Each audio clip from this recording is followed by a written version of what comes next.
नमस्कार।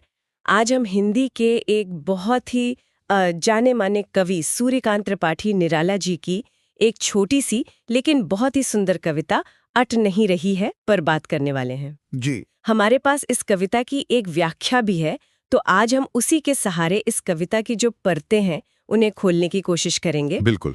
इसकी खूबसूरती और इसके गहरे मतलब को समझेंगे। तो चलिए शुरू करते हैं। हाँ, तो ये कविता जो है ये फाल्गुन महीने की सुंदरता को पकड़ती है। मतलब वो समय जब वसंत अपने पूरे जोर पर होता है। फाल्गुन मतलब हिंदू कैलेंडर के हिसाब से फरवरी मार्च वाला समय है ना? जी बिल्कुल। जब सर्दी जा रही होती है, गर्मी आ रही होती है और चारों तरफ आप देखिए नई पत्तियां, रंग बिरंगे फूल, एक अजीब सी ताजगी होती है हवा में। हाँ, एक नई शुरुआत जैसा लगता है। वही। तो निराला दी ने इसी जादू को, इसी एहसास को शब्दों में उतारा है। कविता की पहली ही लाइन है, अट नहीं रही है। ये सुनने में थोड़ा सा मतलब एकदम से समझ नहीं आता शायद। हाँ, पहली बार में थोड़ा लगता है कि आठ क्या है। इस व्याख्या में एक बड़ा अच्छा उदाहरण दिया है इसे समझाने के लिए। हाँ। जैसे मान लीजिए 2 किलो की थैली है आपके पास जी। और आप उसमें 5 किलो चीनी भरने की कोशिश करें, हम्म। तो क्या होगा? वो फैलेगी बाहर, है ना? थैली में अटेगी नहीं, सही। समाएगी नहीं। हाँ, तो यहाँ अट नहीं रही है का मतलब कुछ वैसा ही है कि समा नहीं रही है। बिल्कुल सही पकड़ा। फाल्गुन की जो सुंदरता है, उसकी जो आभा है, चमक है, वो इतनी ज्यादा है, इतनी भरपूर है कि प्रकृति का जो तन है, जो शरीर है, वो उसे संभाल नहीं पा रहा। अच्छा। हाँ, मतलब वो सुंदरता प्रकृति से ज्यादा हो गई है, वो बाहर छलक रही है। और अगली लाइन में जो कहा है सट नहीं रही है, उसका भी लगभग यही मतलब है। सिमट नहीं रही है, समा नहीं पा रही है। ये तो कल्पना ही बहुत सुंदर है कि सुंदरता इतनी ज्यादा कि प्रकृति छोटी पड़ गई है। है ना, ये अधिकता का, अबंडेंस का भाव है। आगे कवि कहते हैं, कहीं सांस लेते हो, घर घर भर देते हो। यहाँ तो ऐसा लग रहा है जैसे कवि सीधे फाल्गुन से बात कर रहे हैं। हाँ, मानवीकरण है ये, पर्सोनिफिकेशन जिसे कहते हैं। फाल्गुन को एक जीवित व्यक्ति की तरह देख रहे हैं। तो जब फाल्गुन सांस लेता है तो क्या होता है? हर घर खुशबू से भर जाता है। बिल्कुल, वसंत में यही तो होता है। इतने फूल खिलते हैं कि हवा में उनकी एक मीठी सी, भीनी सी महक घुल जाती है। हाँ, वो तो महसूस होती है। और वो महक फिर हवा के साथ हर जगह पहुंचती है, हर घर, हर आंगन में। तो कवि का ये कहना कि तुम सांस लेते हो और घर घर भर देते हो, ये उस अनुभव को बहुत खूबसूरती से बताता है। ये सिर्फ गंध नहीं, एक माहौल है पूरा। हाँ, एक खुशी का माहौल। एक प्रसन्नता का, ताजगी का। फिर अगली पंक्तियां हैं, ओढ़ने को नभ में तुम पर कर देते हो। यहाँ भी फाल्गुन को ही कह रहे हैं। जी। इसका क्या मतलब हुआ? क्या फाल्गुन हमें पंख लगा देता है उड़ने के लिए? व्याख्या कुछ और बताती है शायद। हाँ, ये शाब्दिक उड़ान नहीं है, ये मन की उड़ान है, भावनाओं की। देखिए, जब बहुत सर्दी होती है या बहुत गर्मी, हाँ, तब तो कुछ करने का मन ही नहीं करता। बिल्कुल, आलस आता है, सुस्ती लगती है। लेकिन फाल्गुन का मौसम, वो एकदम उल्टा है। मौसम इतना अच्छा, प्रकृति इतनी खिली हुई। तो मन भी हल्का हो जाता है। हाँ, मन में एक नई उमंग, एक नई ऊर्जा आ जाती है। कुछ करने का मन करता है, कल्पनाएं दौड़ने लगती हैं। तो कवि कह रहे हैं कि ये मौसम मन को पर कर देता है, यानी पंख लगा देता है। अच्छा, ये प्रेरणा देता है मतलब। प्रेरणा देता है, उत्साह देता है। और ये सिर्फ इंसानों में नहीं, शायद पंछियों में, दूसरे जीवों में भी ये उल्लास दिखता है। सही बात है। मौसम का हमारे मूड पर कितना असर होता है। तो फाल्गुन अंदर भी एक स्फूर्ति जगाता है। अच्छा, आगे बढ़ते हैं। कवि कहते हैं, आंख हटाता हूं तो हट नहीं रही है। ये पंक्तियां तो बहुत सीधी लगती हैं। सीधी हैं, लेकिन बहुत गहरी हैं। हाँ, कैसे? ये दिखाती हैं कि फाल्गुन की सुंदरता कितनी कैप्टिवेटिंग है, कितनी मोहक है। कवि उसे देख रहे हैं और वो इतनी सुंदर है कि वो चाहकर भी नजर हटा नहीं पा रहे। कोशिश करते हैं पर हटती नहीं। हाँ, आंखें जैसे वहीं चिपक गई हैं। ये अनुभव होता है ना कभी कभी, जब कोई चीज बहुत ज्यादा खूबसूरत हो, जी हाँ, होता है। आप बस देखते रह जाते हैं, मंत्रमुग्ध से। तो ये पंक्तियां उसी चरम सौंदर्य के अनुभव को बता रहे हैं।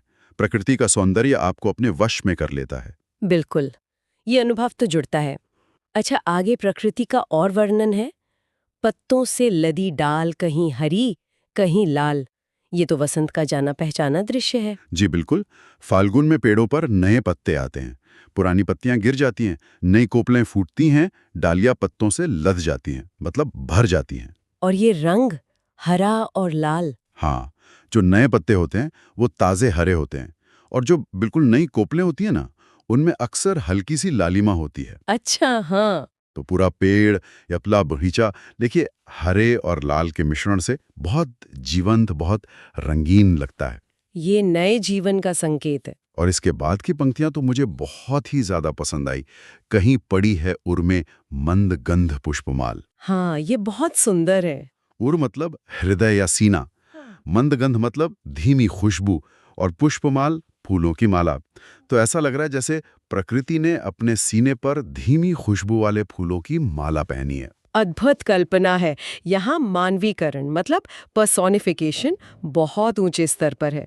कवि को लग रहा है जैसे प्रकृति कोई सजी धजी स्त्री हो। वाह, जिसने अपने गले में, अपने हृदय पर फूलों की एक माला डाल रखी है। ये फूल असल में तो डालियों पर पत्तों के बीच बिखरे हुए हैं। हाँ, बिखरे ही होते हैं, लेकिन कवि की कल्पना उन्हें एक माला के रूप में देख रही है।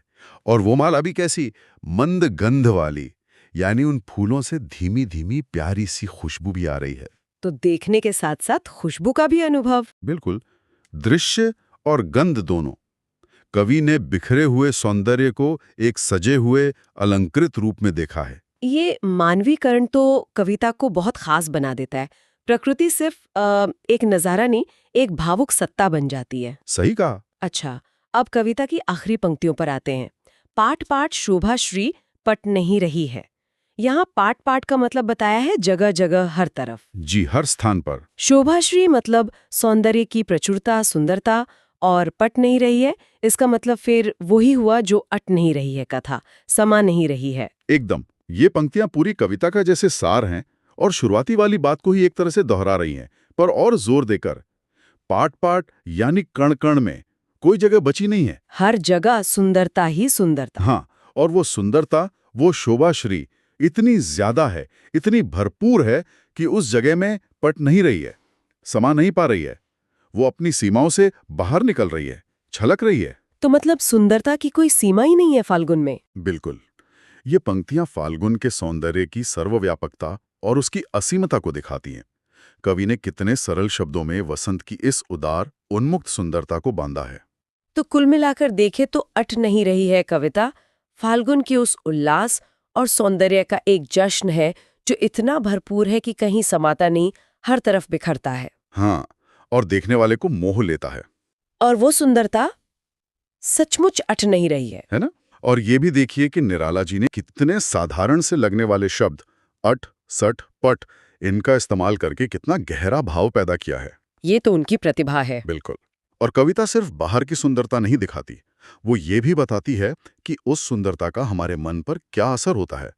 वो हमें उड़ने की प्रेरणा देती है, हमारी आंखें उस पर से हटती नहीं है। ये चर्चा करके तो कविता की सुंदरता और भी निखर कर सामने आ गई।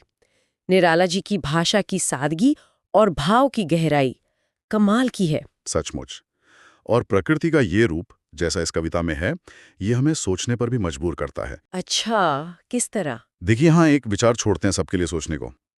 जब फाल्गुन का महीना इतनी उदारता से अपनी सुंदरता बिखेरता है, खुशबू और रंग भरता है, और हम में या दूसरे जीवों में उड़ने की प्रेरणा जगाता है, हाँ, तो क्या ये अनुभव, ये नज़ारा हमारे अपने अंदर की जो रचनात्मकता सोई हुई है, या जीवन के प्रति जो नया उत्साह कभी कभी कम हो जाता है, या हमारी कल्पना की जो उड़ान है, क्या उसको भी पंख नहीं लगा सकता? सोचने वाली बात है। शायद प्रकृति का ये उत्सव हमारे अपने अंदर के उत्सव को जगाने का एक इशारा हो, एक निमंत्रण हो।